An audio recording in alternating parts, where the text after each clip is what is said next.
Welcome you on the show Sports Update on Trust TV. Adeni Jishafe. I apologize for coming behind schedule there.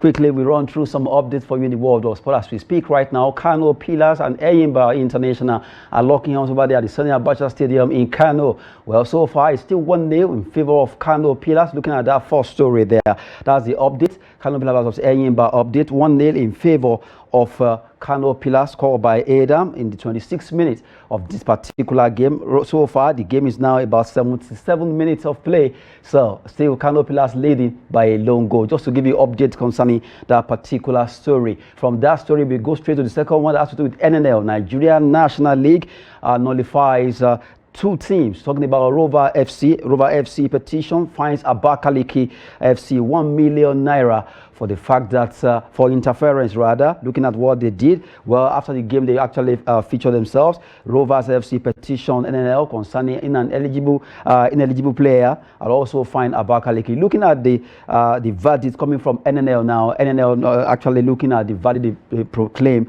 concerning that particular encounter. They dismissed Rovers of Calabar's petition seeking 3 points and 3 goals against Abakaliki FC on match day 5 encounter at Sengele Stadium in Abakaliki. Rovers alleged that Abakaliki fielded of registered player Johnson Ome. The allegation could not be proved beyond reasonable doubt. So because of that, they were not fined. But NNL imposed a fine of 500,000 on Abakaliki FC for undue interference by their chairman. And also another 500 naira was imposed for allowing an unauthorized person to wear the jersey of that team, which is not an official person or technical staff of that club. Both teams have 48 hours to appeal the summary decisions made by the Nigerian National League there. That's the verdict coming from Nigerian National League concerning that match between Rovers FC and Abakaliki FC. Still give you an update. We move away from there.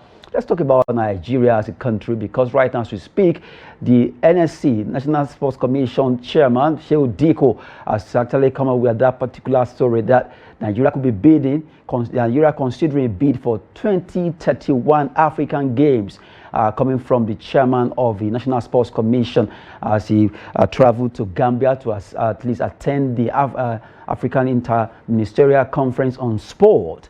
Making that particular assertion there. They are considering making this nation to bid for 2031 African Nations bid. It's been a long time since we last hosted this particular event, so we want to see how we can do it again. And if everything goes well before that time, looking at the fact that they're trying to work on all the infrastructures that we have, then they will be able to put up a bid for that competition, African Games, formerly known as All African Games. From African Games story, let's talk about CAF, or rather Morocco 2025, the one we call AFCON 2025 that will be coming up in Morocco as we speak right now. The body CAF lists Lukman among 5 players to watch for that particular tournament that will be starting from December to January 2026. Well, big one coming up there. Let's look at the list of those players to watch for the competition. Ademola Lukman of Nigeria, Atalanta Bergamo, that's his current club in Italia Serie A. Carlos Baleba of Cameroon plays straight with Brighton. Brahim Diaz of Morocco, Real Madrid. Simon Adingra of Cote d'Ivoire also plays straight with Brighton.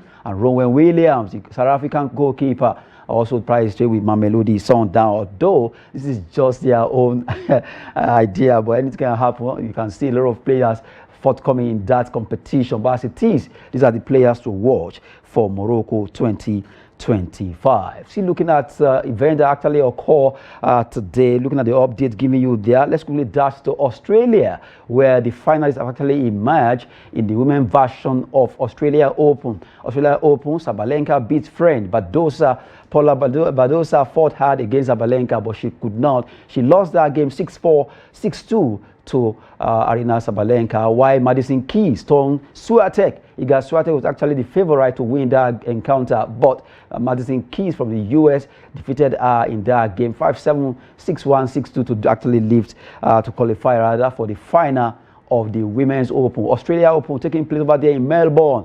This year's edition will be having Sabalenka versus Madison Keys. What a game to go. We'll be waiting to see who will be able to win that game by the time they meet. And aside that, for the men, well, Novak Djokovic will be facing Alexander Zverev, while we have Ben also try to see how he can do well against Sinner.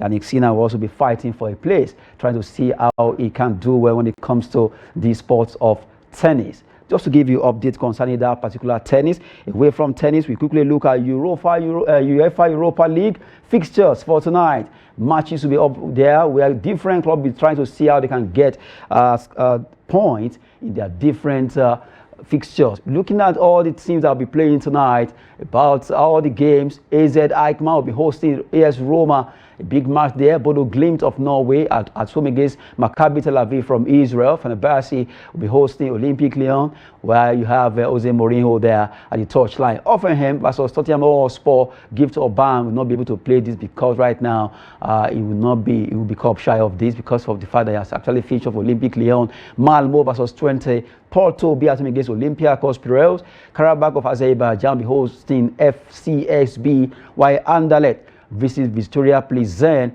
in their own encounter. Eintracht Frankfurt, they will be at home in Germany against Ferencváros, who will be coming visiting. OGC Nice will be playing against Elfsborg of Sweden. Lazio at home against Real Sociedad, while Ludogorets Razgrad will be hosting Midtjylland as Manchester United. Tonight, can they do it? Can they salvage a win here against Rangers? What a match that will be coming. A lot of history behind those two teams.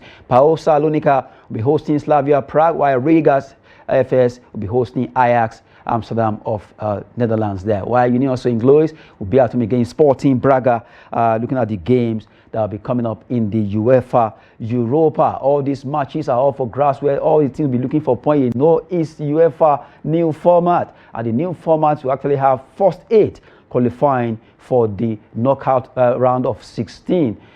Knockout round of 16 there, looking at the way it is right now. Well, for the matches that will be all for grabs there, we quickly move away from the fixtures. Let's talk about Real Madrid. Real Madrid, as we speak right now, they become first club to top 1 billion in revenue in a season. Well, as it is, Real Madrid have been able to do it, and they're making a lot of money for themselves.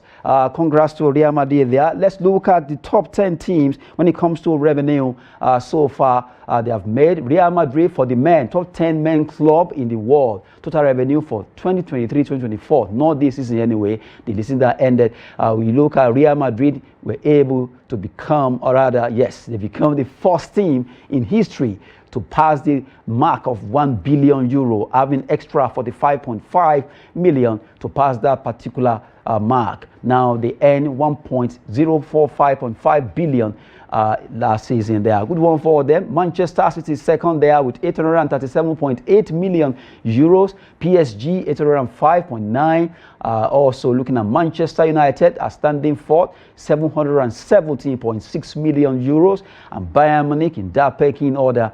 Barcelona from 4th position, they moved to 6th. They drop in some of the revenue they always make. Now it has dropped. Barcelona 760, Arsenal 716, Liverpool, Tottenham Hotspur, and Chelsea being able to make the top 10 there. So really, you look at football in England, making a lot of revenue. Chelsea, Tottenham, Liverpool, Arsenal, not forgetting Manchester United and also Man City. They are among the top clubs. They were able to make a lot of revenue last season. So you look at England, really, it's really very, very profitable when it comes to football business there. As we speak right now, Kano Pillars, they made it 2-0 against Enyimba International at the Sani Abacha Stadium.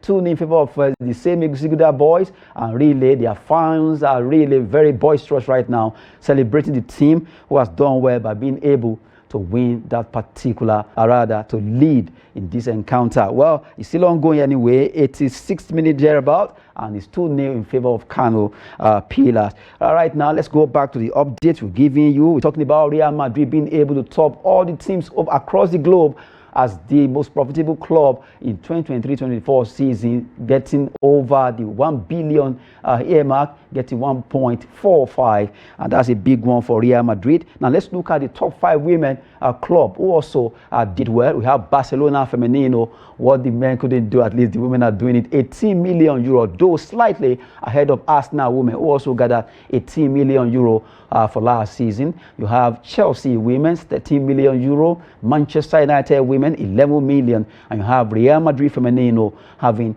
also 11 million euro there ahead of other clubs across the globe. So really the gap between the men football and women football is so large that you look at the amount of even the smallest club, the gap is so wide. Well, considering the fact that Barcelona topped the women's fold, while Real Madrid topped the men's fold with over €1 billion in revenue for last season, that's commendable. And looking at Premier League, having about 6 different teams to make that cut, that's also very commendable for the Premier League. Quickly, let's run through the many story that we have for you to give you update. And right now, we'll talk about Starlet Olamide Adugbe on loan to Serie B. Freedom FC women from Napoli. Napoli signed her from Nigeria, and then now, after playing like 6 matches for them, Olamide Adugbe has been put on loan to Serie B, Freedom FC over there in Italia, women football, where she will be playing at 3 for the rest of the season there.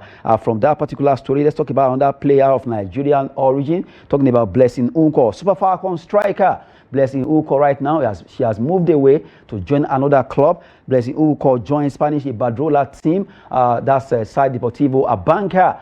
Banca, that's a new team where she'll be playing at trade now, formerly from Turkey, Gaziantep, and also she has played in Tanzania, in Egypt, and also in Nigeria. So for Blessing Unko, this is an opportunity for her to also showcase her talent, joining the likes of Ajibade Rashida, not forgetting Gift Monday over there in the women Iberdrola in Spain. Spanish Iberdrola side, Deportivo Abanca signing Blessing Uko there. From Blessing Uko, let's quickly talk about Manchester City. Manchester City right now, they confirm a lady, Caroline. Caroline has joined them, Caroline Nicoli, signing from North Carolina Courage. That's a team where she has actually joined Manchester City.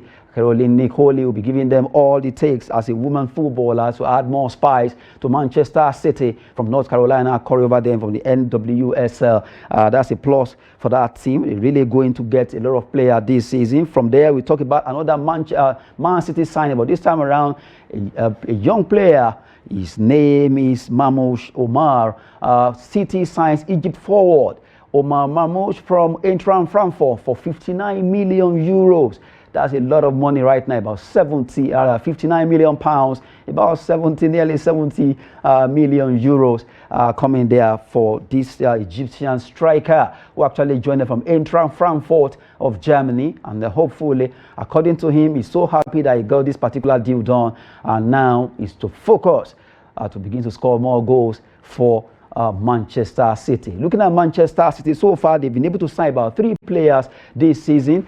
They signed Omar Mamouche, the one we're talking about from Eintracht Frankfurt, for €75 million thereabout, €40 million for Abdul Qadir Kusanov from Lens, and €37 million for Vitor Reis of Palmeiras, or rather from Palmeiras there, from Brazil. Looking at those 3 players they signed. Also, the women version of that club are also signing players too, to see how they can be formidable ahead of other clubs in the second stanza of the league there. For Guardiola, these 3 players will actually at least add more spice to that team. From there, let's talk about Wilfred Zaha. Zaha joins MLS team Charlotte FC on loan from Galatasaray. He has been with Galatasaray for a while, and now he joins that particular team over there in MLS. Let's see why we'll at least be offering them a lot of spice.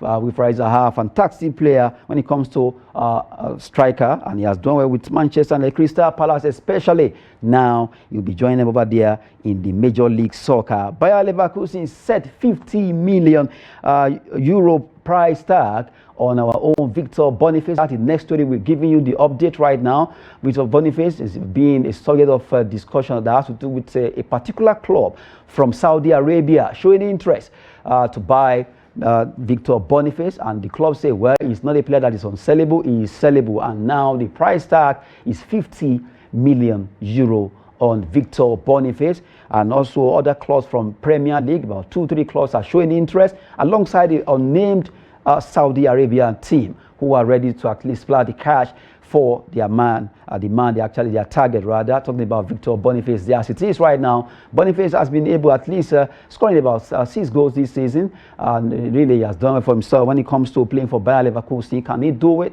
Well, maybe he will stay with them after coming back from injury, and the way it's going right now, he could be moving out from that team, Bayer Leverkusen. Chelsea and San Diego, as we speak, they've agreed on terms with themselves to sign a lady. Well, that particular lady will break a record as the costless player in the world right now when it comes to women football. Chelsea San Diego Wave agreed Naomi Graham world record transfer of £890,000. That's about $1.1 million as the world record for a woman when it comes to transfer. So that stands out. Chelsea are yet to actually finalize personal terms, which will be a problem concerning that. But as it is right now, the two clubs are really, they've spoken concerning the deal, and it has been agreed that she will be moving to join Chelsea. They're talking about Naomi. Naomi will be getting, at least looking at the contract, that's about $1.1 million. Record-breaking deal coming to Chelsea for a woman. That's a huge one. Hopefully,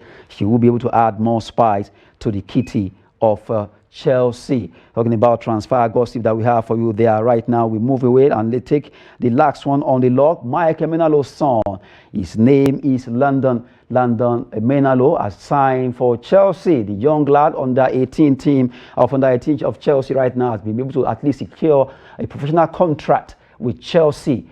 He's a midfielder and he has been with Chelsea, although there was a time he went away back to Chelsea. Now he will be offering more. The young man has been able to put pen to paper at least to sign a new deal with Chelsea there. That's Mike Emenalo. Remember him, the former Super Eagles star then in the 1994 set, who became a big man when it comes to as a technical director of Chelsea and still doing so well over there in Europe. Well, before we wrap it up, just to give you update concerning Kano Pillars, and Enyimba is still 2-0 in favor of the home team. That's Kano Pillars leading Enyimba. 92-second play on that particular game there. That's it on the show. I'm Adeniyi Ajishafe. Thanks for watching.